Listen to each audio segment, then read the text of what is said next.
नमस्ते दोस्तों, स्वागत है हमारे चैनल पर जहां हम आपको दिल दहला देने वाली कहानियां सुनाते हैं। आज हम आपको टेरिफायर 3 की कहानी बताएंगे। ये फिल्म हॉरर और सस्पेंस से भरी हुई है, तो हिम्मत रखिए और चलिए शुरू करते हैं। कहानी की शुरुआत होती है क्रिसमस की रात से। सब कुछ शांत है और एक प्यारा सा परिवार अपनी दुनिया में खोया हुआ सो रहा है। एक छोटी बच्ची जिसकी उम्र लगभग 6 से 7 साल होगी अपनी माँ को जगाती है। वह कहती है कि उसे लगा कि छत पर कोई चल रहा था। माँ हंसती है और उसे समझाने की कोशिश करती है कि ये कोई जानवर हो सकता है, जैसे बिल्ली या चिड़िया। लेकिन बच्ची बड़े मासूमियत से जवाब देती है, मम्मी, हो सकता है कि ये सांता क्लॉज हो, है ना? क्योंकि आखिर क्रिसमस की रात थी। माँ उसकी मुस्कान देखकर कहती है, हाँ, हो सकता है। फिर बच्ची सांता के लिए दूध और कुकीज रखने की जिद करती है और माँ उसे ऐसा करने देती है। दूध और कुकीज रखकर वे दोनों वापस सोने चले जाते हैं। रात में माँ को एक अजीब सी आवाज सुनाई देती है। वह उठकर देखती है कि दरवाजा खुला है। पहले तो वह इसे नजरअंदाज करती है, सोचती है शायद गलती से रह गया होगा। वह दरवाजा बंद कर देती है और वापस अपने कमरे में चली जाती है।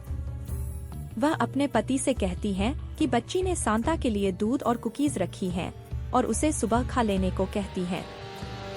लेकिन कुछ ही समय बाद एक डरावनी घटना होती है।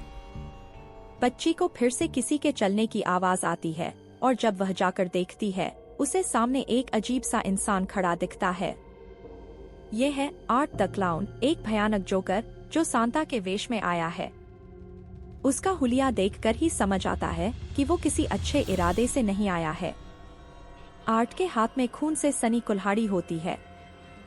बच्ची डर के मारे अपने भाई के कमरे में दौड़ती है, उसे उठाने की कोशिश करती है, लेकिन भाई नहीं उठता। वह हिम्मत करके वापस जाती है और आर्ट को देखती है। वह जैसे ही देखती है कि वह एक नकली सांता है, वह डर के मारे कांपने लगती है। आर्ट अपनी खून से सनी कुल्हाड़ी से उसके भाई पर हमला करता है। वह उस पर एक के बाद एक कई बार वार करता है और निर्दयता से उसे मार देता है। लड़की खुद को छुपाने की कोशिश करती है, लेकिन आर्ट एक एक करके पूरे परिवार को निशाना बनाता है। माँ भी चीखते हुए भागने की कोशिश करती है, लेकिन आर्ट उसे पकड़ लेता है और उस पर भी हमला कर देता है। इसके बाद वह आराम से बैठकर उस दूध और कुकीज का आनंद लेता है जो मासूम बच्ची ने सांता के लिए रखी थी। यह खौफनाक दृश्य देखकर दिल कांप जाता है। इस भयानक घटना के बाद कहानी अचानक से 5 साल पहले के समय में पहुंचती है। यहाँ हम देखते हैं कि एक पुलिस अधिकारी को आर्ट का कटा हुआ सिर मिलता है।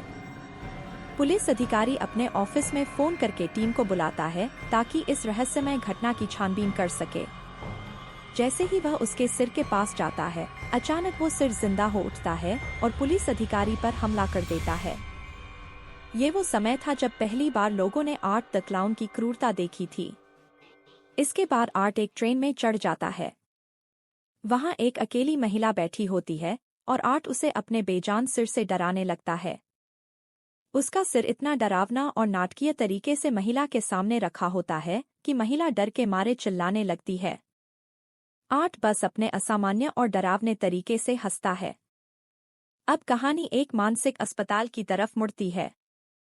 यहाँ एक महिला, विक्की, जो एक खतरनाक मरीज है, दिखती है। इस महिला के साथ एक खौफनाक घटना हो चुकी है, जिस वजह से उसने आर्ट के कटे सिर को जन्म दिया है। विक्की भी अब आर्ट के समान एक निर्मम और भयावह प्राणी बन गई है। अब ये सिर भी एक जिंदा शैतान की तरह काम करता है, जो लोगों को डराता है और मार डालता है। इस दृश्य से हमें ये समझ आता है कि आर्ट द क्लाउन का आतंक अब और बढ़ने वाला है। अब कहानी आती है वर्तमान में, जहां हमारी नायिका सिएना एक मानसिक अस्पताल से छुट्टी लेकर अपने चाचा के घर लौटती है। आगे जो कुछ होता है वो आपके रोंगटे खड़े कर देगा। पिछली घटनाओं का आघात सिएना के दिमाग में घर कर चुका है। वह अब भी आर्ट की खौफनाक यादों से बाहर नहीं आ पा रही है। सिएना के सपनों में बार बार वही घटना दोहराई जाती है और उसका डर बढ़ता ही जा रहा है। वह महसूस करती है कि आर्ट अब भी कहीं ना कहीं जिंदा है और एक बार फिर उसे सताने के लिए आ सकता है। कुछ समय बाद सिएना को पता चलता है कि आर्ट और विक्की एक पुराने और सुनसान घर में वापस आ चुके हैं। वहां दो निर्माणकर्मी किसी इमारत की तोड़फोड़ का काम कर रहे थे, लेकिन आर्ट और विक्की उन पर हमला कर देते हैं और उन्हें बुरी तरह से मार डालते हैं। ये देखकर सिएना का दिल डर और गुस्से से भर जाता है। उसे अब एहसास हो जाता है कि आर्ट को हराना इतना आसान नहीं है और उसे कुछ बड़ा कदम उठाना पड़ेगा। सिएना एक प्राचीन जादुई तलवार का सहारा लेने का निर्णय करती है। वह तलवार के सहारे आर्ट का सामना करने का साहस जुटाती है। अंततः आर्ट और विक्की एक भयानक लड़ाई के बाद फिर से सिएना के सामने आ जाते हैं। एक भयंकर युद्ध छिड़ता है जिसमें सिएना अपनी जादुई तलवार से आर्ट और विक्की पर हमला करती है। इस लड़ाई में अंततः वह तलवार से आर्ट के शरीर को छेद देती है और विक्की को भी खत्म कर देती है। अंत में सिएना इस संघर्ष में जीत जाती है। लेकिन कहानी का अंतिम मोड़ आपको फिर से झकझोर देता है। अंतिम दृश्य में एक बस में आर्ट फिर से जिंदा दिखाई देता है, अपने अगले शिकार की तलाश में। सिएना को समझ आ जाता है कि आर्ट का आतंक अभी खत्म नहीं हुआ है और इस भयावह अंत के साथ कहानी समाप्त होती है।